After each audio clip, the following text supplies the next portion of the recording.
Dear students, welcome you all. In the last class, we have discussed in detail about how to produce continuous filament of yarns by using melt spinning process. Okay, so today's class, we are going to discuss about what are the various process variables. That affects the yarn quality in melt spinning process. Okay, so before going to today's class, so I'll brief you. So what is it we have discussed in the previous class, so that you will have some understanding on the previous class and you will have some connectivity with the today's class. Okay. So if you look at the melt spinning process, okay. So what we are doing in melt spinning process, so we are taking the polymer, we are taking the suitable polymer and we are heating the polymer. Up to its melting temperature or above the melting temperature, so that what happened is where we will get a molten solution. We will get a molten solution or a molten polymer. So that molten polymer we are processing through this melt spinning line, where we have different elements in the melt spinning line, which we have discussed in detail in the previous class. So right from the hopper, and then we have this extruder, and after that extruder we have this manifold, and after manifold we have spin pack assembly is there, where we have spinning pump and filter and spinneret is there, and through the spinneret where we are forcing the molten solution at some pressure, so that the continuous filament of yarns are coming out from the spinneret. And soon after the filaments that are coming out from the spinneret, immediately we are passing the cool air. To solidify the filaments. Why? Because so after the spinneret, if you look at the filaments, they are in its molten state only. That means it is sticky. So you cannot take out the filaments and you cannot wind the filaments as such. So before that, what you have to do is you have to convert the filaments into its solid state. Then only you have to wind it onto your bobbins. So this process we call it as quenching process. And I told you in the last class, we have three different ways of the quenching process. One is cross flow quench, and the second one is inflow quench, and third one is outflow quench.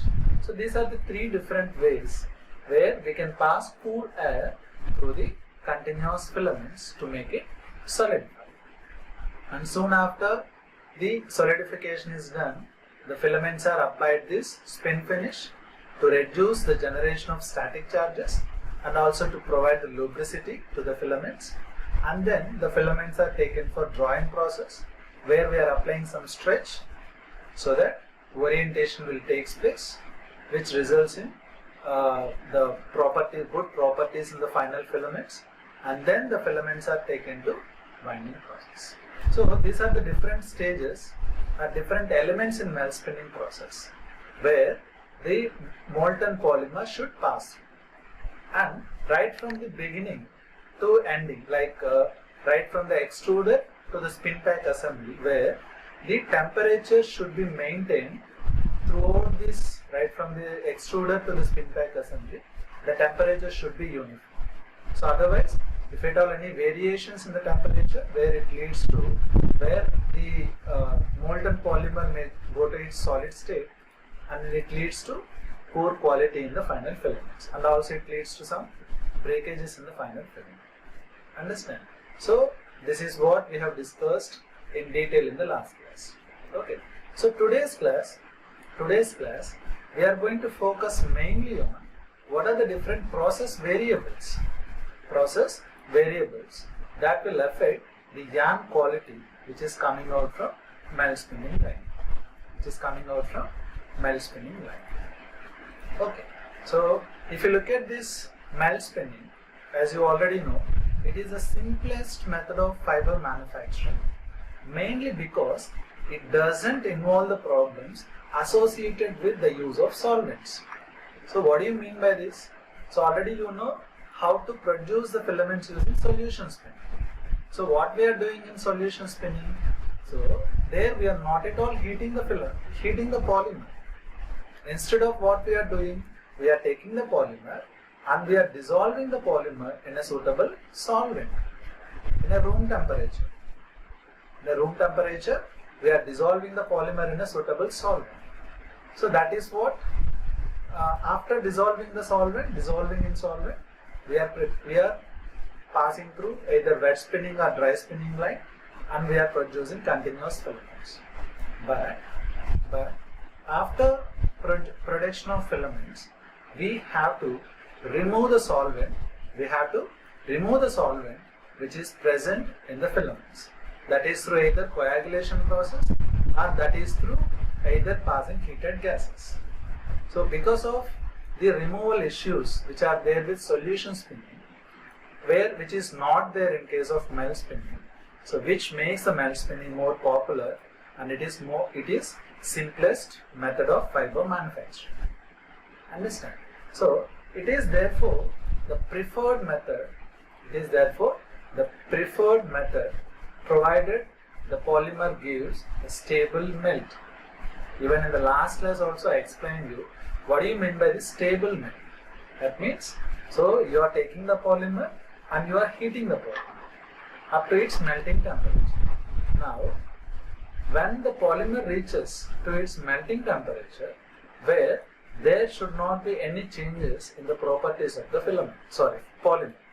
There should not be any kind of changes in the properties of polymer. That melt, we call it as the stable melt. So, if the property changes at its melting point, where the molten solution, it is not stable, that means you cannot make continuous filament out of it. And even though if you proceed with the formation of filaments, where you cannot expect good quality of filament from that unstable molten solution. So whatever the polymers you are selecting to produce or to go with this melt spinning line, where the polymer should be capable enough to give a stable melt or stable molten solution. Okay. So there are many state variables involved in melt spinning, which determines the course of fiber formation and resulting fiber dimensions and properties.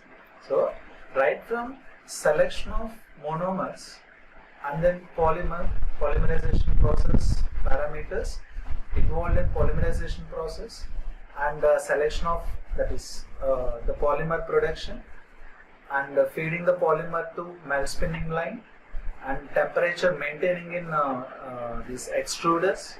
So likewise, there are various parameters or variables that are involved in melt spinning line, which determines the course of fiber formation, and resulting dimensions and properties. So depending upon what type of parameters we are maintaining in melt spinning line, and depending upon what sort of quality of polymer we are selecting in melt spinning line, that will decide the final dimensions and properties of final filaments. Okay. So if you look at this entire process variables, so we can divide it into three categories. One is independent or primary variables, which uniquely determines the course of spinning process,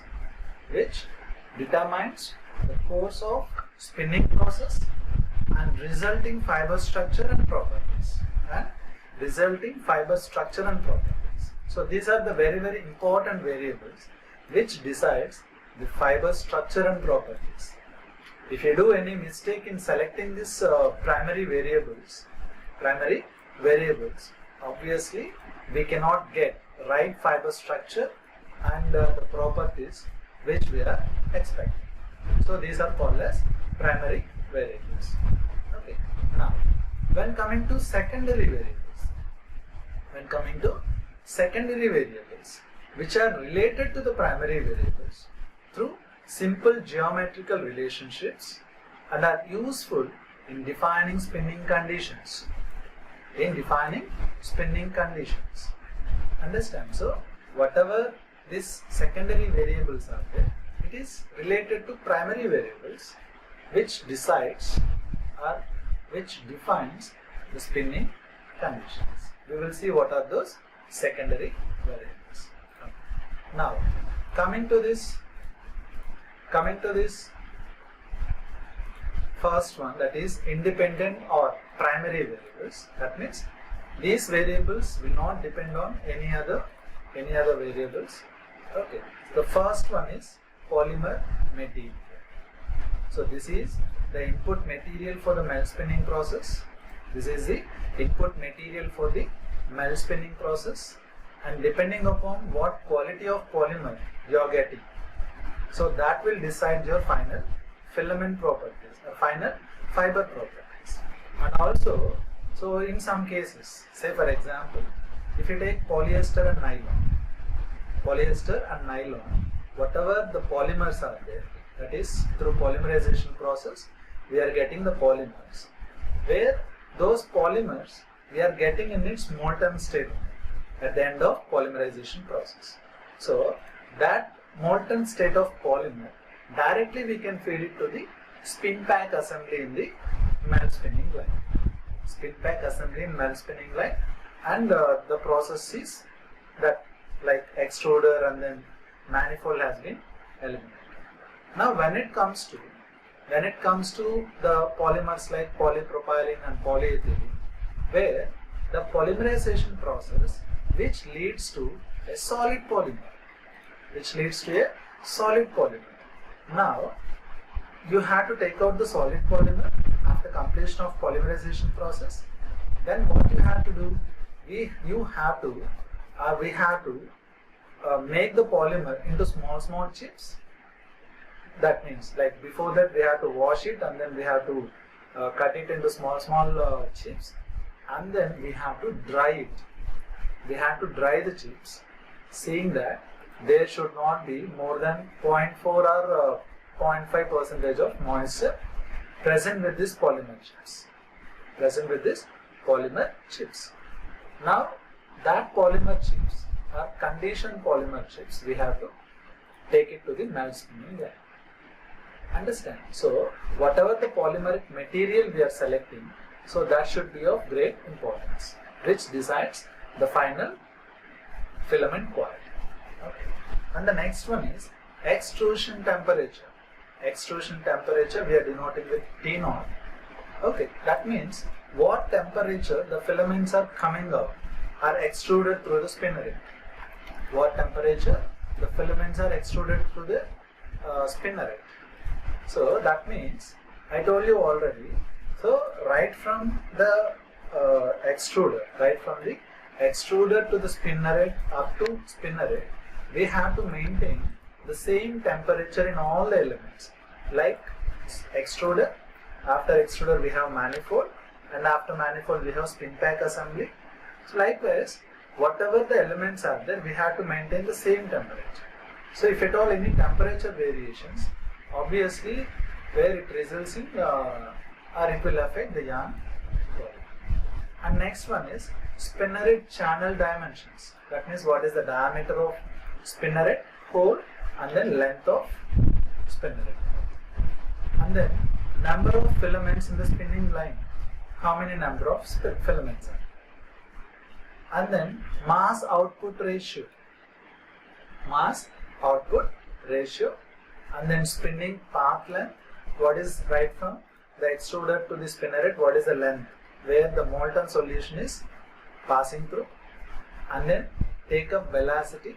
At what velocity the filaments have been taken up?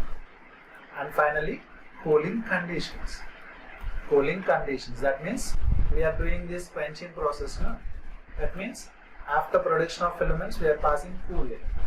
So why we are passing this cool air? To make the filaments solidify. Okay, here what type of cooling medium we are imparting, and its temperature and flow rate. At what is that flow rate? So all these are the primary variables, are independent variables. So which decides the properties of the final filaments. So one is polymer material, and second one is extrusion temperature, and third one is spinneret channel dimensions, diameter and length of the spinneret, that is hole, and number of filaments in the spinning line, how many number of filaments are there in the spinning line, and mass output ratio, spinning path length, and then take up velocity, and finally cooling conditions. So these are the primary or independent variables which directly influences the quality of final filament which we are producing. Okay. Now coming to the secondary variables. As I told you already, secondary variables are related to the primary variables which decides the geometry, that is the spinning conditions, which decides the spinning conditions. Say for example, average extrusion velocity. Average extrusion velocity. If you look at these terms like V naught is equal to 4 into W divided by eta rho naught pi into d naught square. So whatever this capital W, it stands for mass output ratio, and then this d naught stands for diameter of spinning, that is hole in the spinner, and the n represents the number of filaments in the spinning. So likewise, by using all these primary variables, we can find out the geometrical conditions like the spinning conditions. That is, one is average extrusion velocity. At what velocity? That is average velocity where all the filaments that are coming out from the spinning. And rho naught is the density of melt, whatever the molten polymer is. That is, by using this formula V naught, that is equal to 4 into W divided by N into rho naught pi d naught square. So this is average extrusion velocity. And the next one is equivalent diameter of single filament. Equivalent diameter of single filament. What is the diameter of single filament? And linear of the filament.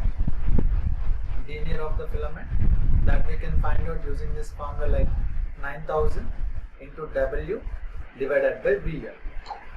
Divided by VL. Okay. And finally, deformation ratio or melt draw ratio. So S is equal to VL by V naught, that is equal to d naught square by dl square.